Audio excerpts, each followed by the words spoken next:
विजय तिलक, विजय तिलक, विजय तिलक, विजय तिलक, विजय तिलक, विजय तिलक, विजय। मैनपुरी में सजा एवीपी गंगा का मंच। किसकी होगी मैनपुरी, किसकी आस रहेगी अधूरी। निकाय की रणभूमि में नेताओं से सीधा सवाल, कितने बदले मैनपुरी के हालात, कितनी बही विकास की बयार, मैनपुरी को किन सुविधाओं की दरकार, मैनपुरी में किसका होगा विजय तिलक। विजय तिलक। नमस्कार, स्वागत है आपका एबीपी गंगा में। मैं अवधेश। विजय तिलक किसका होगा ये जानने के लिए हम मैनपुरी पहुंच गए, क्योंकि यहां पर सियासी जंग बहुत तगड़ी है और खास तौर से बदले हुए हालात के बीच यहां पर किस तरीके से सियासत में उठापटक का दौर जारी हुआ ये सबने देखा है। तो एक नगर पालिका और 9 नगर पंचायतों के इस जंग में, सिटी सरकार की जंग में मैनपुरी के मन में क्या है, विजय तिलक यहां पर किसका होने जा रही है, हम जानने की कोशिश करेंगे। मैनपुरी के लोग हमारे साथ मौजूद हैं, साथ ही कुछ खास मेहमान भी हमारे साथ जुड़ गए हैं। पहले उनका हम परिचय आपको करा देते हैं, फिर जनता से भी बातचीत करेंगे। शुभम सिंह जी हैं समाजवादी पार्टी से, आराधना गुप्ता जी हैं कांग्रेस से, आनंद पांडे जी बीएसपी से हैं और गौतम ठाकुर जी बीजेपी से। आप सभी का बहुत स्वागत है इस चर्चा में। तो चलिए अब शुरुआत करते हैं सवालों की और जानते हैं कि आखिर मैनपुरी में विजय तिलक को लेकर लोगों का मन क्या बन रहा है। तो चलिए मातृशक्ति जो उनसे शुरुआत करते हैं, ये बताइए कि विजय तिलक किसका होने जा रहा है मैनपुरी में सिटी सरकार को लेकर। समाजवादी पार्टी की प्रत्याशी सुमन वर्मा। वजह उसकी, क्योंकि इस वक्त जो हालात है राजनीतिक, उसमें समाजवादी पार्टी ही एक ऐसी पार्टी है जो लोगों का सहयोग करती है। जितने कार्य इसने किए हैं, तो लोगों की नज़र में एक समाजवादी पार्टी एक ऐसी पार्टी है जो लोगों की मदद करती है, लोगों के काम करती है। इसलिए लोगों ने मन बनाया है कि समाजवादी पार्टी की प्रत्याशी सुमन वर्मा जी को जितवाएंगे। ठीक है, किसका विजय तिलक होने जा रहा है यहाँ पर? समाजवादी पार्टी सुमन वर्मा जी का विजय तिलक होने जा रहा है। अच्छा, काम के आधार पर या नाम के आधार पर? काम के आधार पर, नाम के आधार पर नहीं, काम के आधार पर। क्योंकि पिछले 5 वर्षों में मैनपुरी जनपद में कोई भी कार्य ऐसा नहीं हुआ है विकास का। जनता त्रस्त है और काम के आधार पर ही उनका विजय तिलक हो। ठीक है, कुछ और जवाब ले लेते हैं। क्या यहाँ पर माहौल है विजय तिलक को लेकर? निर्दलीय उम्मीदवार नेहा गुप्ता जी जीतेंगी, क्योंकि साधना जी ने अपने समय में जो कार्यकाल में काम किए हैं वो उनसे पहले नहीं हुए हैं और पिछले में तो बहुत ही ज़्यादा हालत खराब थी। आपको ये बताना चाहता हूँ, मैनपुरी की जनता ने भारतीय जनता पार्टी की लोकप्रिय प्रत्याशी संगीता गुप्ता जी को चुनकर नगर पालिका परिषद की प्रथम व्यक्ति के रूप में भेजने का मन बना लिया।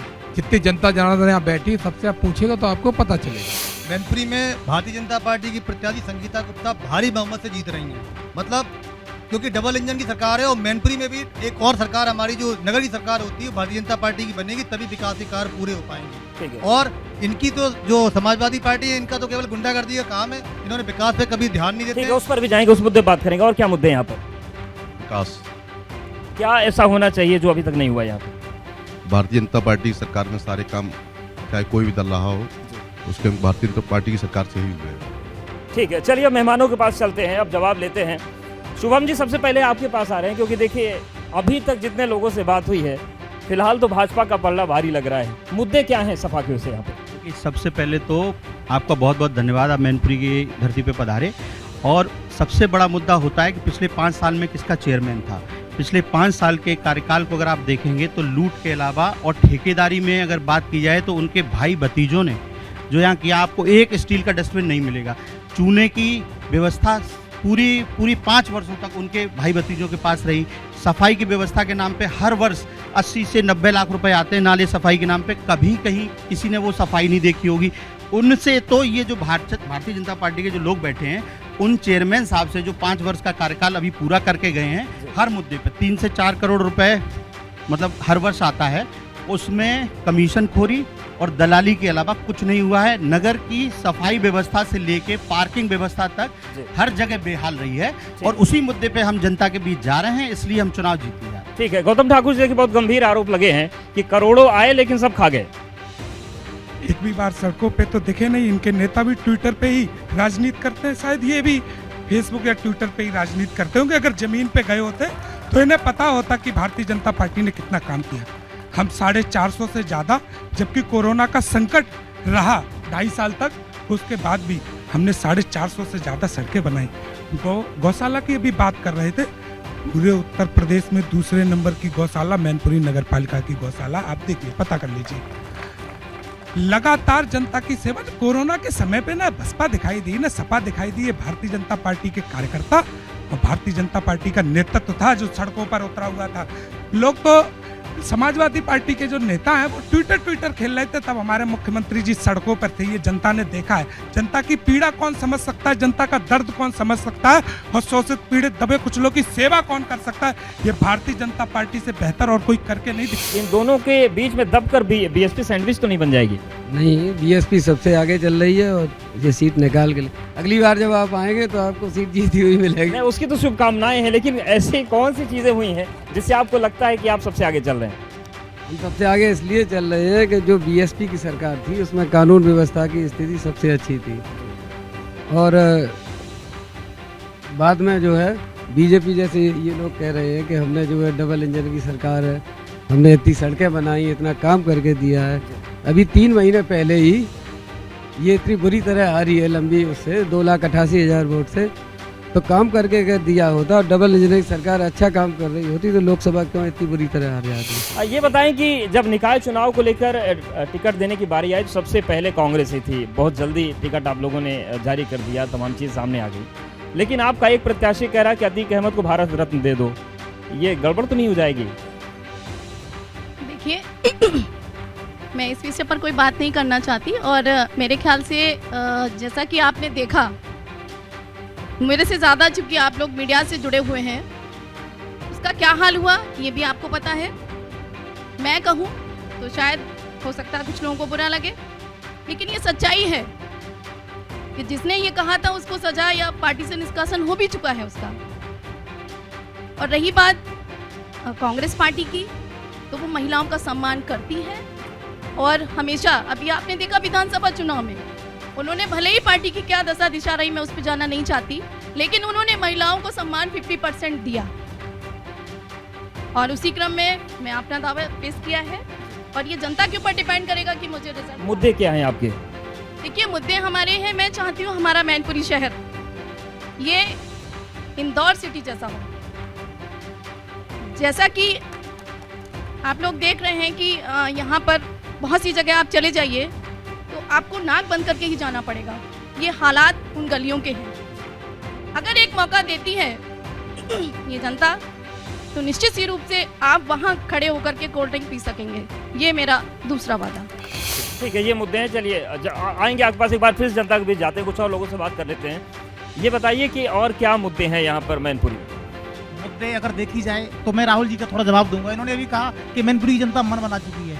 इनका मन 2 महीने पहले बना था, 3 लाख से आ रही है ये, इनका मन था हारने का। दूसरी बात, गौतम जी ने अभी एक बात कही कि ट्विटर पे आपके नेता ही चलते हैं। कम से कम इन्हें दिखा, कोरोना काल में जो लोग, सैकड़ों लोग दिल्ली से पैदल आए मर गए, इन्हें नहीं दिखे, और ट्विटर पे क्या इन्हें, कम से कम मेरे नेताजी की आवाज दिखी नहीं। देर से काफी विषयों पे चर्चाएं हो रही हैं। नेता पक्ष से मेरा सवाल है, रोजगार का विषय नहीं आया है। 2 पंक्तियां आपके लिए कहना चाहता हूं। कैसे हो जाऊं आपकी सरकार पे फना, मैंने मांगी नौकरी, आपने दे दिया नमक तेल और चना। नगर पालिका ने कार्य किए हैं, ऐसा तो है नहीं कार्य किए ही नहीं, लेकिन किसी की नजरिया देखने का अलग अलग है। कोई कैसे भी देख रहा, कोई कैसे भी देख रहा। कार्य हुआ है हमारी नगर पालिका में। विजय तिलक तो आपकी बात में कुछ भी कह लो, होगा तो बीजेपी का ही होगा। वो एक लहर है बीजेपी की, चाहे कुछ भी कह लो। बीजेपी ने जितना किया आज दिन तक किसी भी सरकार ने नहीं कर पाया, चाहे वो सपा की रही हो, चाहे वो बसपा की रही हो। रही बात गेहूं तेल चना की, इनसे पूछे जब इनकी सरकारें थी कितने लोगों को जी राशन दे पाई थी। आप राशन बांटने की बात करते हो तो वो किसान के घर से आना जाता है, फ्री में नहीं बांट दिया है। हमने खून पसीने से पैसा पैदा करके और सबको हमने खिलाया। अन्य सरकारों ने ये सिस्टम क्यों नहीं चलाया? अन्य सरकारों को ये सिस्टम नहीं चला। समाजवादी पार्टी की सरकार ने केवल अपने परिवार का विकास किया है, ना कि किसी जनता का। ये शहर के हर, ये जो सरकार बननी है ये शहर की सरकार है, आपने ही कहा था।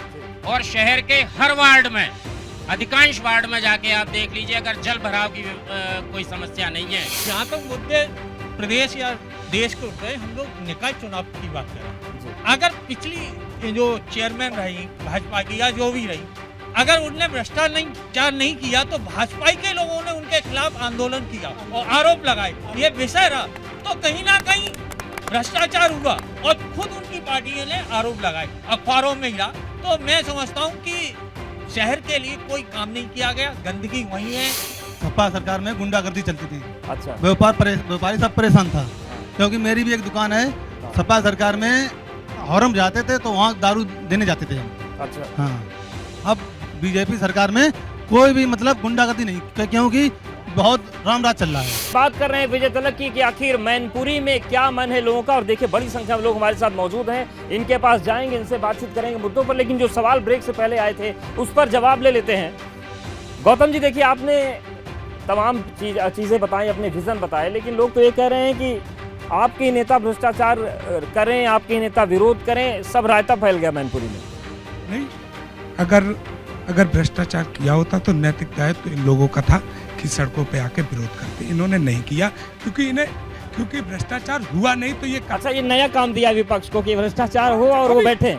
लोकतंत्र में ये काम है विपक्ष का, अगर सरकार गलत करती है तो उसको जगाए। अगर ये नैतिक धर्म नहीं निभा रहे हैं विपक्ष का, तो इन्हें विपक्ष में भी रहने का अधिकार नहीं। शायद यही कारण है कि विपक्ष में भी कोई मोदी सरकार के, योगी सरकार के सामने नहीं आ। अच्छा, सिटी सरकार के स्तर पर रोजगार के लिए क्या बात होगी कि युवा ने कहा कि रोजगार की आप लोग बात नहीं करते, आप लोगों ने लोगों को चना खरीदने लायक नहीं छोड़ा।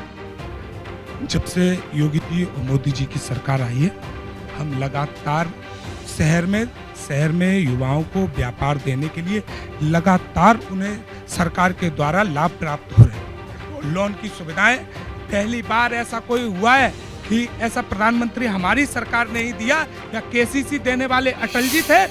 शुभम जी, ये सवाल मेरे मन में भी है कि आप और आपके नेता लोग ये बार बार मजाक उड़ाते हैं कि अनाज बट रहा है। वो स्थिति देखी थी आपने किस तरीके से सारे उद्योग बंद हो गए, सारे दफ्तर बंद हो गए, लोगों की नौकरी चली गई। अगर वो राशन देने की योजना सरकार चला रही तो उन्हें दिक्कत क्या है? लोगों की मदद हो रही ना उससे। अनाज महंगा है। मैं बताता हूँ आपको। देखिए, आप ये समझिए कि जब 300 रुपए का सिलेंडर हुआ करता था, इनको गैस महंगी लगती थी। जब 70 रुपए पेट्रोल होती थी तो इन्हें पेट्रोल महंगी लगती थी। जब 60 रुपए डीजल होता था तो इन्हें डीजल महंगा लगता था। अब ये घुमा फिरा के कहाँ आ जाते हैं कि मोदी जी, योगी जी। बात हो रही है हम चेयरमैन का इलेक्शन लड़ने जा रहे हैं। यहाँ बात हो रही है कि 5 साल में आपके चेयरमैन ने क्या किया। 30 में से 29 सभासद उसी चेयरमैन के खिलाफ धरने पे बैठे थे और भारतीय जनता पार्टी के थे। उनका नेता सभासद दल भी धरने पे बैठा था। किसके खिलाफ बैठा था? अपने ही चेयरमैन के खिलाफ। तो भ्रष्टाचार की जो सीमाएं थी वो चेयरमैन ने पार कर दी। अब ये किसके वो पूछ रहे हैं आप लोग क्यों नहीं बैठे? आप ये समझिए, देखिए उस दल का नेता सभासद बैठेंगे ना। जनता तो बेचारी आपको वोट देके पहुंचा दिया, उनके खिलाफ जो पार्षद या सभासद आज जो चुनाव लड़ रहे हैं वो वहां आवाज उठाएंगे। मैं जिला पंचायत का सदस्य हूँ, जिला पंचायत में भ्रष्टाचार हो रहा है तो उसकी हम आवाज वहां बुलंद कर रहे हैं। हम विधायक चुन के भेजते हैं, वो विधानसभा में आवाज बुलंद करते हैं। हम सांसद चुन के भेजते हैं, संसद में। अब जैसे ये कह रहे हैं कि मोदी जी, योगी जी इस मैनपुरी जनपद के लिए जो किया है वो आदरणीय नेताजी ने किया, और उसका जवाब हर जाति और धर्म के लोगों ने इस उपचुनाव में दे दिया। जबकि ये आम धारणा है कि उपचुनाव हमेशा सरकार का होता है। ये बताएं कि विजन की सब बात कर रहे हैं, अगर बसपा को मौका मिलता है तो मैनपुरी में क्या बदलेंगे? अब ये बताना जरूरी है। मैनपुरी में सफाई व्यवस्था है। जो लार्वा बनता है उससे तमाम लोग मर जाते हैं। जो दवाई आती है उसको भी ये लोग खा जाते हैं। तो पिछली चेयरमैन थी जो उन्होंने जो काम किए, एक हम बताते हैं आपको, ये संगीता गुप्ता जी जो लड़ रही हैं बीजेपी से, इनके आरोप साक्ष्यों के साथ लगाने चाहिए। निरर्थक अलग कुछ भी आरोप नहीं लगा सकते। तो मच्छर मरते क्यों नहीं है? बताइए, कौन मारेगा इनको? बताओ, मच्छर मरते क्यों नहीं? अब बताइए ना, मच्छर क्यों नहीं मर रहे हैं? हाँ, इनको परेशानी गाय क्यों नहीं मर रही है, मच्छर क्यों नहीं मर रहे हैं? मच्छर जन्मते हैं और लगातार। ये आप क्या कह रहे हैं? मच्छर मारना सिटी सरकार की जिम्मेदारी है।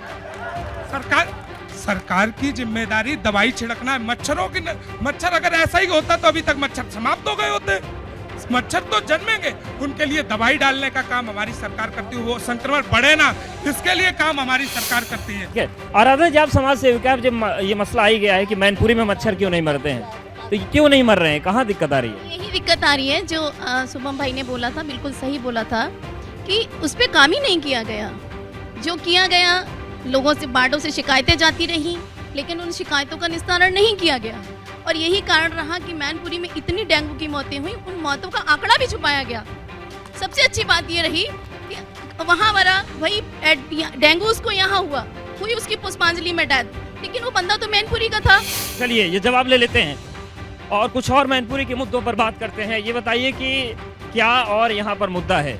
बहुत सारी बातें नेताओं की सुन ली आप लोगों ने। अभी सर समाजवादी पार्टी के जो प्रतिनिधि हैं इन्होंने कहा कि विकास या आवास विकास में ये चलें और हम दिखाएं इनको कैसे पार्क बने हैं और कैसी नालियाँ कैसी सड़कें वहाँ बनी हैं। और इनकी सरकार में सब, मैं खुद पीड़ित था, मेरी ज़मीनों पे मेरे छाछा में मेरा गांव है, वहाँ मेरे खुद कब्जा हो रहा था। ये कह रहे हैं कि क्या बात कर रहे हैं, मुझे मालूम है एसडीएम से मिलने का, एसडीएम ने कह दिया निकल जाइए कमरे से बाहर। ये वही सरकार की बात कर रहे हैं, क्या विकास करेंगे? ये मैनपुरी को लूटने का खतोटने का काम इन्होंने किया है और करते रहेंगे ये लोग। ठीक है, तो कौन सही करेगा? भाजपा ही कर पाएगी मैनपुरी का विकास। कौन कर पाएगा मैनपुरी का विकास? भारतीय जनता पार्टी ही विकास कर पाएगी। हर तरीके का विकास और इलाज केवल भारतीय जनता पार्टी ही कर सकती है। वो मैनपुरी की जनता बखूबी जानती है क्या इनको देना है और क्या लेना है। केवल बाबा जी की जो सरकार ने बिल्डोजर चलाया है इन भ्रष्टाचार माफियाओं पर, बहुत ही अच्छा काम किया। सबसे पहले उन भाई साहब ने बोला था गाय घूम रही, गाय है तो किसानों की, नी लगा घर में किसान नहीं बनता है, वो तो हमेशा चलती रहेंगी। अब ये रहा गायों का सवाल, गाय हम ही छोड़ते हैं, दूध हमने खा लिया और छोड़ दिया, क्यों? जवाबदारी किसकी है? किसान की। जो सरकार की जमीन थी उसमें कब्जा समाजवादियों का है और आज भी है, उसकी फसल समाजवादी ले रहे हैं। अपने शीशा झाँक करके समझ हम भी किसान हैं, क्या हमको बता रहे? मैनपुरी के अंदर 45,000 बीघा जमीन है, जिसमें 25,000 बीघा जमीन पर समाजवादियों का कब्जा है, जिसकी फसल लूटते दिखाते थे। मैनपुरी जनपद में, मैनपुरी नगर में अगर कोई समस्या है तो पेयजल की। आसपास आप बड़े बड़े जो भी मोहल्ले हैं, आप स्टेशन रोड से शुरू करिए और खरकजीत नगर, अवध नगर, बाकी के किसी मोहल्ले में देख लीजिए, जो भी सप्लाई का पानी आता है वहाँ भी जो टंकियाँ हैं वो सब वाटर लाइन जो है वो सारी बेकार हो चुकी है। 15-15, 20-20 दिन पानी नहीं आता। इसमें से ऐसा एक भी व्यक्ति मुझे बता दीजिए जो सप्लाई वाला पानी पीता हो। इतने लोग यहाँ मौजूद हैं, एक भी मुझे यहाँ बता दे जो सप्लाई का पानी पीता हो। पानी की दिक्कत है क्या? जी बिल्कुल, पानी की बहुत बड़ी समस्या है। चलिए कुछ और लोगों से बात करते हैं। ये बताइए कि ये भी मुद्दा उठ रहा है कि पानी की समस्या है, क्या दिक्कत है क्या पानी की यहाँ पर? देखिए, जनपद मैनपुरी चेयरमैन की बात हो रही है, हाँ, यही मुद्दे। और क्या मुद्दा है? कोई मुद्दा रहा हो, विकास जो किया है केवल समाजवादी पार्टी ने किया है।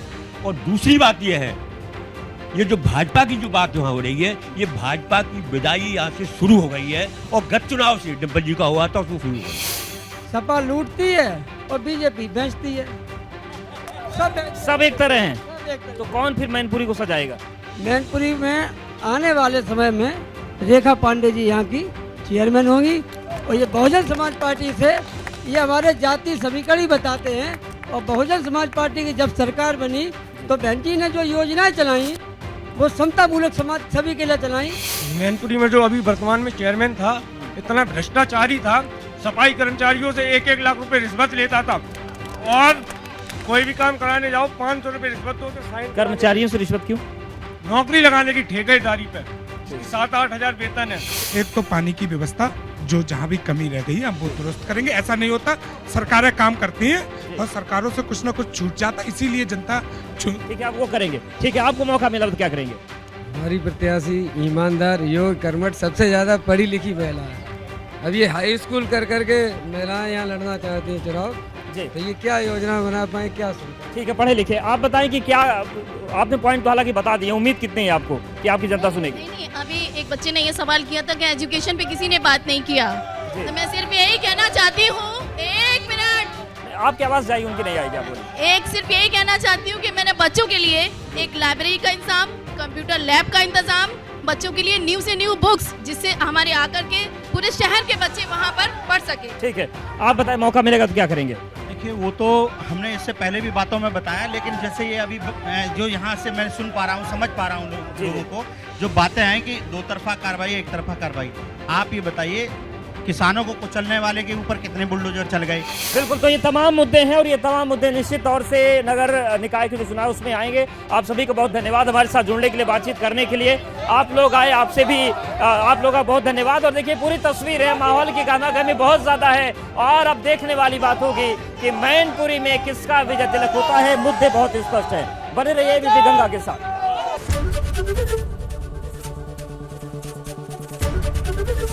एबीपी गंगा, खबर आपकी, जुबान आपकी।